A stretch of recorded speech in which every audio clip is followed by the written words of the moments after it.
पिछली क्लास में हमने टेबल इंसर्ट कराना, टेबल पर डिज़ाइन डालना, ये सब सीख चुके थे। आज हम सीखेंगे कि हम अपनी टेबल का लेआउट कैसे चेंज करेंगे। जैसे मैंने ये टेबल क्रिएट की है, इस टेबल को हम कैसे चेंज कर सकते हैं अपने हिसाब से। ये सबसे पहला है सेलेक्ट। तो सेलेक्ट के लिए क्या होता है, इसमें दिया है कि सेल सेलेक्ट कैसे करेंगे, कॉलम कैसे करेंगे, रो कैसे करेंगे, और अगर हमें पूरी टेबल सेलेक्ट करनी पड़ी तो वो हम कैसे करेंगे। तो देखो, अगर मैं सेल पर करूँगा एक बार सेल सेलेक्ट, तो केवल और केवल हमारी सेल सेलेक्ट हो जाएगी। जैसे मैंने अभी कर्सर पॉइंटर यहाँ पे रखा दूसरी सेल में और मैं गया इस पर सेल सेलेक्ट, ठीक है, मैंने किया, ये केवल और केवल एक सेल सेलेक्ट हो गई हमारी। अगर हमें कॉलम सेलेक्ट करना है तो इसमें क्या होगा, ये पूरा का पूरा कॉलम सेलेक्ट हो जाएगा, ये यहाँ से यहाँ तक, ठीक है, ये पूरा का पूरा कॉलम सेलेक्ट हो जाएगा, ठीक है। देखो मैंने गया सेलेक्ट पे, सेलेक्ट कॉलम, ये किया, ये पूरा का पूरा कॉलम सेलेक्ट हो गया, ठीक है। अब इसके बाद है रो। तो मैं जैसे ही सेलेक्ट रो पर करूंगा तो ये पूरी की पूरी रो सेलेक्ट हो जाएगी। और अगर हमें पूरी टेबल सेलेक्ट करनी है तो सेलेक्ट टेबल, ठीक है, ये हम यहाँ से कर सकते हैं। अब इसका दूसरा तरीका और जान लो कि हम इसको कॉलम रो को कैसे सेलेक्ट करेंगे। देखो ये है हमारा कर्सर, ठीक है, हम जैसे ही कर्सर को इस कॉलम के ऊपर लेके जाएंगे तो ये देखो डाउन एरो के जैसा बन के आ गया होगा आपके सामने। अब इसको मैं जैसे ही एक बार क्लिक कर दूंगा ये पूरा का पूरा कॉलम सेलेक्ट हो जाएगा, ठीक है, हो गया। अगर हमें रो करनी है तो सेम रो, ऐसे कर्सर पॉइंटर हम लेके गए और ये रो तीर के जैसे हो गया, इसको हमने एक बार क्लिक किया, ये हमारी रो सेलेक्ट हो गई। और अब बात आती है पूरी टेबल को सेलेक्ट करने की। तो उस टेबल को सेलेक्ट करने के लिए ये देखो, ये यहाँ पर एक दिख रहा है ना, हाँ, ये इस पर हम एक बार जैसी प्रेस कर देंगे, ये देखो हमारी पूरी की पूरी टेबल सेलेक्ट हो गई है, ठीक है। अब इसके बाद है ग्रिड लाइन। ग्रिड लाइन क्या होता है, ये देखो आप हमारी टेबल में ये देखो डॉटेड डॉटेड लाइन देख रहे हैं, ये इसे ही बोलते हैं ग्रिड लाइन। जैसे अभी हमने इस पर कोई बॉर्डर नहीं डाला है तो हम जैसे डाटा भरेंगे तो डाटा को वैसे तो हम भरेंगे तो ठीक है भर जाएगा, लेकिन हमें एक पता होना चाहिए कि किस कॉलम में हमें डाटा भरना है, बिल्कुल दिखे। तो उसके लिए हम ग्रिड लाइन शो कर देते हैं। जैसे मैं अभी इसको हटा देता हूँ, देखो मैं इस ग्रिड लाइन को, व्यू ग्रिड लाइन को हटा देता हूँ, तो इसमें क्या होगा, ये जो डॉटेड डॉटेड लाइन है ये छुप जाएंगे, ये देखो, ठीक है, ये गायब हो गई। बल्कि इसमें इसका मतलब ये नहीं है कि हमारी टेबल गायब हुई, टेबल को तो हम यहाँ से सेलेक्ट करेंगे तो ये देखो टेबल सेलेक्ट हो जाएगी, ठीक है। अब ग्रिड लाइन का फायदा ये रहता है कि हमें डाटा भरने में बहुत आसानी रहती है, इसलिए हम इसको यहाँ से व्यू कर देते हैं। अगर ऐसे नहीं करना है तो फिर इसके लिए हम पूरी टेबल सेलेक्ट करेंगे और टेबल डिज़ाइन में जाएंगे और यहाँ से हम बॉर्डर डाल देंगे, ऑल बॉर्डर, ठीक है। इसमें अब हमारी ये जो ग्रिड लाइन है वो दिखेंगे, ठीक है। दोबारा से टेबल लेआउट में हम आते हैं। अब देखो इसके बाद है ड्रॉ टेबल। अब ड्रॉ टेबल में क्या होता है, जैसे मान के चलो हमने ये टेबल बनाई और हमें इसमें 2 कॉलम बनाने इस वाले सेल में, तो क्या करेंगे उसके लिए, तो उसके लिए यहाँ पर जाएंगे ड्रॉ टेबल में, यहाँ से हम पेंसिल ओपन करेंगे। ये मैं आपको पहले बता चुका हूँ, ठीक है, दोबारा से बता देता हूँ। यहाँ से हमने एक पेंसिल उठाई और इस तरह से हम इसमें लाइन खींच देंगे, ये, ठीक है। अगर इसको हमें 4 भागों में बांटना है तो यहाँ से एक और लाइन खींच दें। ये देखो हमारी सेल है जो 4 भागों में बट चुकी है, ठीक है। अगर इसी सेल को हमें अभी तो हमने इसको बना दिया, अगर हमें इसको मिटाना है तो क्या करेंगे, यहाँ से हम पेंसिल लेंगे, टेबल इरेजर, ये देखो, ठीक है, मैं जैसे ही एक बार क्लिक कर दूंगा ये हट जाएगा, ठीक है, ये इस टाइप से। अगर ये हटानी है तो यहाँ से हटा सकते हैं। जो भी आपको रो कॉलम जो भी हटाना है वो आप यहाँ से हटा सकते हैं, ठीक है। ये लिया हमने, ये हटा दिया, ठीक है। यहाँ से भी हटा देते हैं इसको, ये हटा दिया, ठीक है। अब उसके बाद है डिलीट। तो डिलीट के लिए जैसे अगर हमें सेल डिलीट करनी है, कॉलम डिलीट करनी है, रो डिलीट करनी है, पूरी टेबल डिलीट करनी है, तो उसके लिए हम क्या करेंगे, देखो अगर हमें कोई सी सेल डिलीट करनी है तो क्या करेंगे, हमने ये सेल सेलेक्ट की, ठीक है, ये अब इस सेल को डिलीट करना है तो कुछ नहीं करना है, हम यहाँ पर जाएंगे डिलीट पर, डिलीट सेल, इस सेल को डिलीट कर देंगे। देखो अब इसके बाद ये कुछ एक डायलॉग बॉक्स सा खुलेगा जिसमें डिलीट सेल्स के बारे में पूछेगा कि आपको हम ये जो सेल डिलीट कर रहे हैं इसकी जगह कौन सी सेल आके इस जगह को भर दे। तो हम क्या करेंगे, सेल शिफ्ट लेफ्ट, अगर हम अप कर देंगे तो ये देखो अप से आ जाएगी, ओके कर देंगे, ये देखो, ठीक है। अगर मैं इस वाले सेल को करता हूँ जैसे डिलीट, इस वाली सेल को डिलीट पे गया, डिलीट सेल, ठीक है, मैंने ये सेल डिलीट कर दी, ओके कर दिया, तो ये देखो, ठीक है। अगर हमें रो डिलीट करनी है तो उसके लिए क्या करेंगे, ये ठीक है, मैंने इस रो में कर्सर पॉइंटर रखा, ठीक है, ये सुनीता वाली रो में ये, ठीक है। अब अगर हमें रो डिलीट करनी है तो हम यहाँ पर जाएंगे और डिलीट रो, ठीक है, ये रो डिलीट हो गई हमारी। अगर हमें कॉलम डिलीट करना है ये वाला, ठीक है, ये अगर हमें कॉलम को डिलीट करना है तो क्या करेंगे, डिलीट पर जाएंगे, डिलीट कॉलम, ठीक है, ये हमारा कॉलम डिलीट हो गया।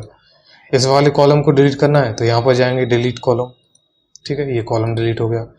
अब अगर हमें पूरी टेबल को डिलीट करना है तो क्या करेंगे, यहाँ पर जाएंगे, डिलीट टेबल, पूरी की पूरी हमारी की टेबल डिलीट हो जाएगी, ठीक है। अभी क्या कर रहे हैं, अब हम दोबारा से एक टेबल इंसर्ट कराते हैं, उसी टेबल को हम वापस लेके आते हैं, ठीक है, मैं इसी टेबल को वापस लेके आता हूँ, ठीक है, ये मैं टेबल को वापस लेके आया कंट्रोल जेड से। अब ये हमारी टेबल है, टेबल लेआउट में जाएंगे हम, ठीक है। अब उसके बाद है insert above, insert below, insert left और इंसर्ट राइट। मतलब कि अगर हमें टेबल किसी जगह पर कुछ इंसर्ट कराने की ज़रूरत पड़ी, जैसे रो को इंसर्ट कराना है, कॉलम को इंसर्ट कराना है, तो वो हम कैसे कराएंगे। देखो जैसे ये हमारा रोहित नाम है, मैं अभी इसमें सेटिंग डाल देता हूँ,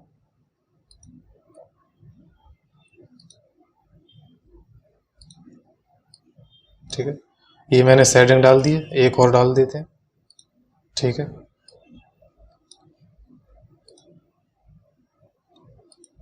ये मैंने सेटिंग डाल दी, ठीक है। अब हम इंसर्ट कराते हैं, इंसर्ट अब मतलब जैसे अगर मान के चलो मैंने इस वाले कॉलम पे अगर मैंने अपना कर्सर पॉइंटर रखा तो इस सेल के ऊपर एक रो इंसर्ट करा के दे देगा हम, ठीक है, ये इंसर्ट एवो।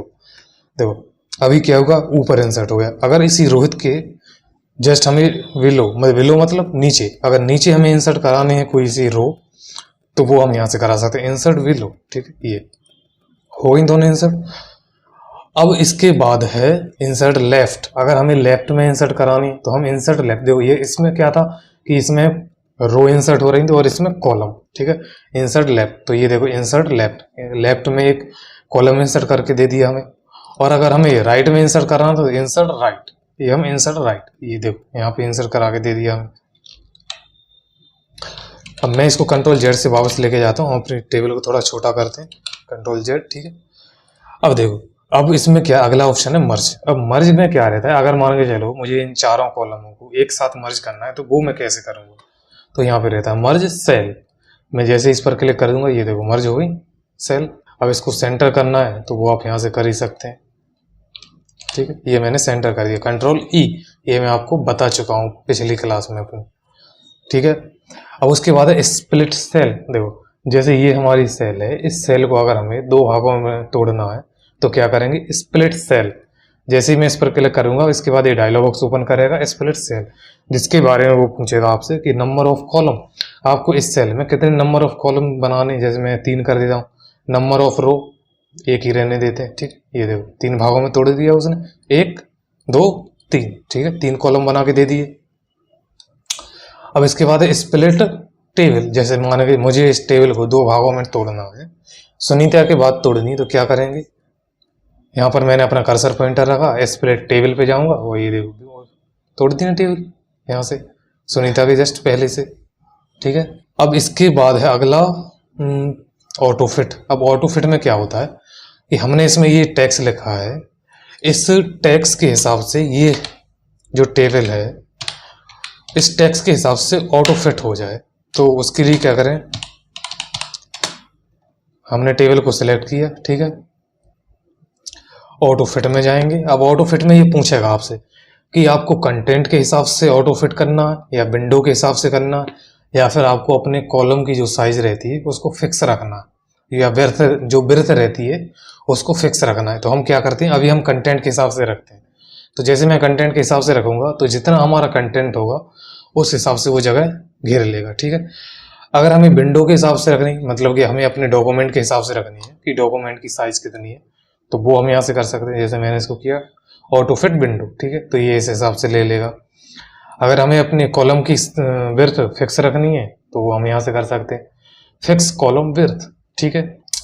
अब अगर हमें इस कॉलम की हाइट विड्थ बढ़ानी है तो वो हम यहाँ से बढ़ाएंगे, ये हाइट और विड्थ, ठीक है, विड्थ बढ़ानी तो वो हम यहाँ से बढ़ा सकते हैं, ठीक है, ये ठीक है। अब इसके बाद है अलाइनमेंट। अलाइनमेंट में क्या होता है, जैसे हमने ये टेक्स्ट लिखा है तो ये देखो अभी सेंटर में नहीं है, ये है लेफ्ट अलाइनमेंट में, तो इसको हमें सेंटर में लेके आना है तो क्या करेंगे ये, ठीक है। ये देखो यहाँ पर बहुत सारे 9 प्रकार के अलाइनमेंट है, top left, top top centre, top right, ये इतने सारे दिए हैं, तो हम इसमें से करेंगे सेंटर वाला चूज। अगर आपको लेफ्ट में रखनी है तो ये वाली चूज कर सकते हैं। लेफ्ट में ही 3 प्रकार के हैं, टॉप सेंटर बॉटम, ठीक है। और सेंटर में टॉप सेंटर सेंटर और बॉटम, ठीक है। अब इसमें right right top right centre right bottom, ठीक है। तो इस प्रकार से हम इनको रख सकते हैं। अब ये टेक्स्ट डायरेक्शन है, जैसे हमें अगर ऐसे गीता की टेक्स्ट की डायरेक्शन चेंज करनी है तो ये टेक्स्ट डायरेक्शन पे हम जैसे क्लिक करेंगे तो ये देखो गीता के टेक्स्ट की डायरेक्शन चेंज हो रही है ऑटोमेटिक, ठीक है। ये इस टाइप से टेक्स्ट की हम डायरेक्शन भी चेंज कर सकते हैं। अब इसके बाद है सेल मार्जिन। सेल मार्जिन में क्या होता है कि हमें अगर इस टेक्स्ट के आसपास कुछ मार्जिन बचा के रखना है, जैसे इसमें अभी रखा है हमने रोहित के आसपास रखा हुआ है, ये इतना स्पेस छूटा है, इसके आगे छूटा है और इसके पीछे भी छूटा है, टॉप बॉटम, ठीक है, चारों साइड से छूटा है। अगर इसी को हमें कम या ज़्यादा करना है तो यहाँ से हम कम ज़्यादा कर सकते हैं, टॉप से कितना करना है हमें, ठीक है, बॉटम से कितना करना है, जैसे मैं इतना कर देता हूँ, लेफ्ट से कितना करना है, बॉटम से कितना करना है, लेफ्ट राइट से कितना करना है, वो हम यहाँ से कर सकते हैं। ओके किया ये, ठीक है। ये अब मार्जिन हो गया। अब मैं इसको क्या करता हूँ, मैं इसको कंट्रोल Z से वापस लेके जाता हूँ थोड़ा सा, क्योंकि मैं अगर नई टेबल बनाऊंगा, ठीक है, ये हमारी टेबल हो गई है तैयार, ठीक है। अब इस टेबल को हम सॉर्ट कर दें नेम वाइज, जैसे कि अगर हमें कभी ज़रूरत पड़ी, हमने इसमें नेम लिख दिए और हम उस टेबल को ABCD हिसाब से हमें अल्फ़ाबेटिकली यूँ समझ लीजिए कि अल्फ़ाबेटिकली हमको इसको सजाना है, तो क्या करेंगे इन नामों को, तो हमने इसको सिलेक्ट किया, ठीक है, सॉर्ट पर जाएंगे ये, ठीक है। अब देखो उसके बाद ये पूछेगा सॉर्ट बाई, अगर हमें कॉलम वाइज करना है तो कॉलम 1 सेलेक्ट कर लिया हमने, ठीक है। और देखो उसमें अभी पूछेगा टैक्स, अब 3 तरीके से कर सकते हैं, टैक्स नंबर डेट, ठीक है। मैंने अभी टैक्स लिखा है तो मैं टैक्स के हिसाब से कर देता हूँ टैक्स, ठीक है। अब इसमें पूछेगा ये आपको कि असेंडिंग ऑर्डर में करना है या डिसेंडिंग ऑर्डर में करना है, तो मैं अभी असेंडिंग ही कर देता हूँ। अगर आपको डिसेंडिंग करना है तो इस पर क्लिक कर देंगे, ये डिसेंडिंग हो जाएगा, ठीक है। असेंडिंग पे किया, ओके किया, ये देखो ये हो गया ABCDEFG, के बाद आएगा KLMNOPQR, ठीक है। ये अल्फ़ाबेटिकली हमारी टेबल पूरी की पूरी सॉर्ट हो गई, ठीक है। अब ये क्या होता है, जैसे कभी हम अपने टेबल में हेडर बनाते हैं और उस हेडर को हमें रिपीट करना है, तो उसके लिए हम इस पर केवल एक बार क्लिक कर देंगे, तो जो हमारा हेडर है वो सारी की सारी टेबलों में रिपीट होता चलेगा, ठीक। कन्वर्ट टू टेक्स्ट, अब इसमें क्या होता है, अगर हमने इस टेबल में ये डाटा लिखा है और इस डाटा को हमें टेक्स्ट के रूप में कन्वर्ट करना है, तो इस पर क्लिक करेंगे, टेक्स्ट टू कन्वर्ट, ओके किया, ये देखो, ठीक है। ये हमारा टेबल हमारी गायब हो गई है और ये जो टेक्स्ट था वो जो टेबल में टेक्स्ट था वो ये देखो हमारा आ गया, ठीक है। इस तरीके से हम इसको कन्वर्ट कर सकते हैं। और अगर इसी को हमें टेबल में कन्वर्ट करना है तो वो मैंने यहाँ पे table convert text to column, ये मैंने आपको बताया था, ठीक है, ओके किया, ये देखो, ठीक है। इसको हमने टेबल के रूप में कन्वर्ट कर दिया। अब मैं इसको सेलेक्ट करता हूँ, टेबल लेआउट में जाएंगे, ठीक है, FX फॉर्मूला। अब फॉर्मूले में क्या होता है, कुछ फॉर्मूले भी लगा सकते हैं हम अपनी टेबल में, पर इसको हम जब एडवांस सीखेंगे तब ये काम में आएगा, अभी के लिए इतना ही, ठीक है। अब उसके बाद है इंसर्ट के बाद है picture shape icon 3D smart art chart, ठीक है। ये हम अपनी अगली क्लास में पढ़ेंगे। तो दोस्तों यदि आपको हमारी वीडियो अच्छी लगी हो तो वीडियो को लाइक शेयर कमेंट जरूर कीजिए और साथ ही आप हमारे यूट्यूब चैनल को भी सब्सक्राइब कर लीजिए, जिससे कि आपको हमारी आने वाली प्रत्येक वीडियो की नोटिफिकेशन सबसे पहले मिलती रहे।